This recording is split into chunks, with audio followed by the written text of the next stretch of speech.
Hey guys, and welcome back to Hike Oregon. Today I'm going to talk about the 10 essentials that you need to pack when you go hiking.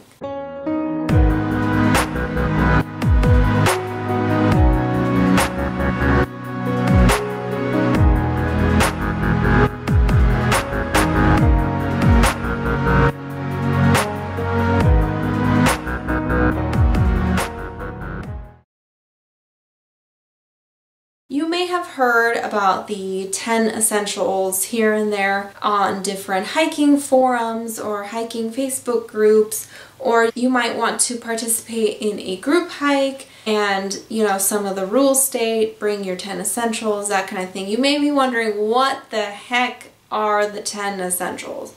So there's many different lists online that you can find, and they vary a little bit. But I'm going to talk about the 10 essentials and give you some examples of what they are. The first one is navigation. So to me that means map, compass, and or GPS of some kind if you have it. So you'll need a map, like an actual map with elevation lines and everything like that. You can see here elevation lines. It'll show you the peaks and river names and road names and everything like that. That is super important to have on a map. And then you'll also need a compass. Now this compass is like just one of those that's combined with a whistle and a thermometer. This compass will show you north, south, east, west and that kind of thing, but this compass is useless if you're trying to triangulate or actually use the compass with the map. I know a lot of people have these, a lot of backpacks come with these or first aid kits. I would highly recommend getting a different compass. Now this is awesome because it has the whistle and the thermometer on it. It also has a magnifying glass, that kind of thing. So, I mean, it's a handy little thing, but if you want to be safe and if you know how to use the compass and everything, I would highly suggest getting a real compass that you can use to triangulate with. Number 2 is sun protection. So that could be a hat, sunscreen, sunglasses, anything like that. If you're not a big hat wearer like me, I don't carry a hat for sun, but I have, my sunglasses. These are the Nectar sunglasses. They're really awesome. They fit my face well. They're lightweight. And then I have sunscreen. I always pack sunscreen, whether it's summer or winter. If you're in snow and it's slightly sunny, you'll definitely want to have that sunscreen because, yes, even in the snow and the winter, you can get sunburned.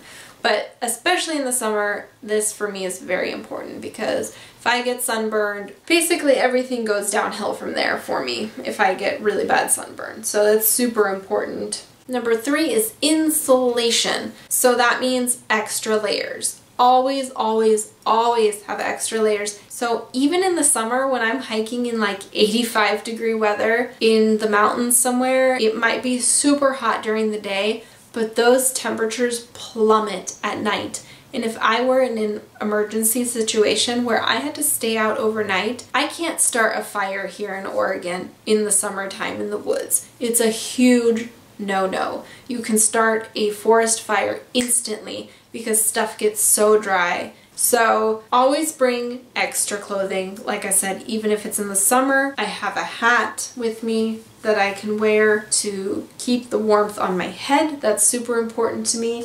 And then I always take my puffy coat. In the summer, I'll take my 650 fill. So it just looks like this. It's my REI down jacket. And it folds up super small. That's the awesome thing about the down jackets. You're not taking a huge jacket with you that would take up a lot of space in your backpack.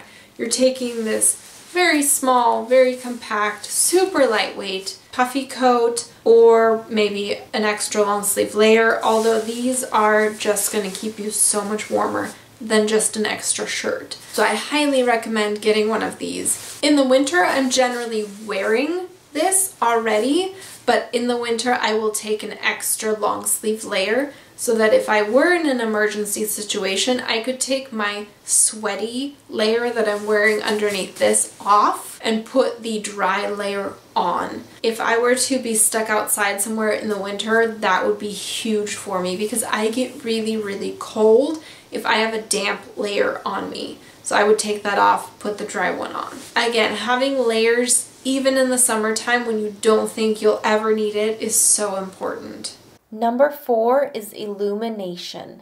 So that can be a headlamp or some sort of flashlight. I always carry a headlamp and some extra batteries in my day pack. There have been a few occasions where we underestimated the amount of time that it would take us to go on the hike. So we had to hike out in the dark, and at that point a headlamp is really a lifesaver. This is just a Petzl headlamp, and again I have 2 extra batteries in my backpack as well, just in case this runs out. Number 5 is first aid kit supplies. So in my day pack I have a large first aid kit.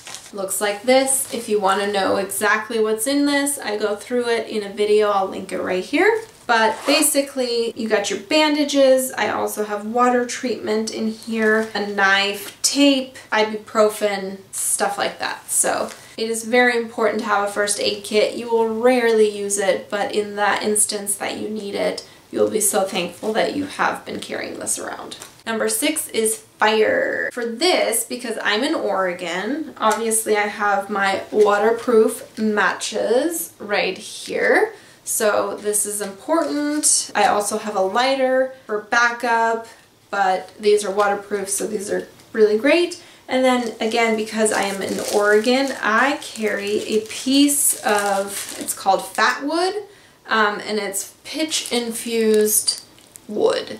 In Oregon, if it is wet outside, everything is going to be wet. And unless I have an axe and want to split some wood and get some dry wood from the inside, I'm not going to be able to start a fire. So that's why I have this. I can use my knife to just shave some shavings off of this, and this will light immediately. And it will stay lit long enough for me to put some kindling and actually get some flames going, so that I can put wood, even if it's slightly wet, on there and it will still burn.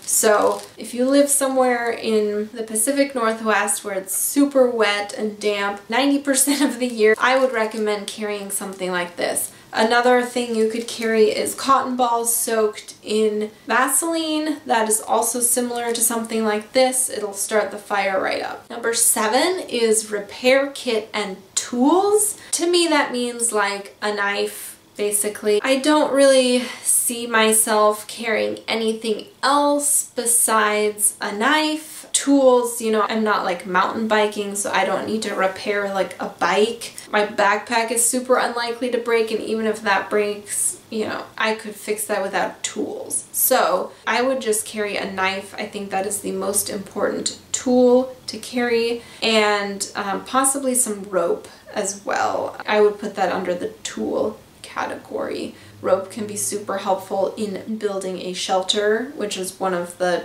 10 items as well. So this is the paracord that I carry. It's super, super durable. I just kind of braid it together so that it's not like crazy long or gets tangled, and then I can just quickly undo it if I need it. Yeah, paracord is super durable, and there have been instances where I've used this to cross like a sketchy part on a trail. So we tied this off on a tree.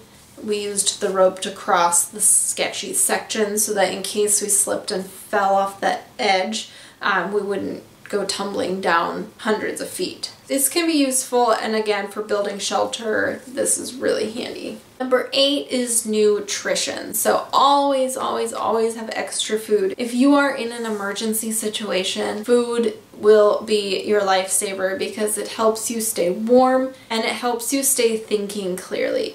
If you are dehydrated or super hungry and you are lost, you're gonna be more in a panic and you are just not going to be thinking clearly. So in my day pack, I always have like 3 extra bars. I'll probably never eat 3 extra bars, but For example, this is one of the ones I just pulled out of my day pack. You know, it's high energy, high calories, extra bars are always good. But I also have an extra meal. So in my day pack, I always carry around an extra Mountain House meal. You know, I can fold it up pretty small and it just lives in the bottom of my day pack for those emergency situations. I will probably never eat this, but it really helps my peace of mind in having it in my backpack. Even if the water's not boiling, I can just pour water in here and let it sit for a little bit and then eat it. And I will be so thankful that I have this if I'm in an emergency situation. Number 9 is water. So having a way to get extra water, I always carry around 3 liters depending on the length of the hike. If I'm in a popular area, I'm going for 2 miles, I'm not going to carry 3 liters. 3 liters of water is very heavy. But if I'm going into a wilderness area, if I'm hiking for longer distances, I always carry 3 liters of water. Unless it's summer, I probably don't drink 3 liters of water, but I always carry them. There have been instances where one of my hiking partners will be out of water and then I can share and have her not be dehydrated. And then another super important thing is having a way to get extra water. So for me, that is my Hydro Blue straw. I have a review of this. I'll link that up here as well. This is super handy.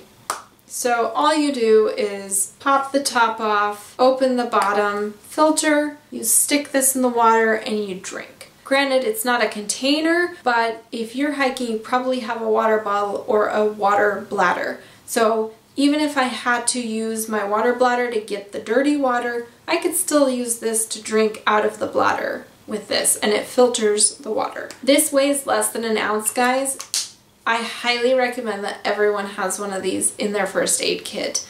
This will be a lifesaver in so many situations. And you don't then have to take iodine tablets, you don't have to wait for those to cure the water or anything like that. You can just drink right away. And if you're dehydrated already, you're not going to want to wait for water to sit and cure. And number 10 is emergency shelter. So this lives in my first aid kit. It's one of these emergency space blankets right here.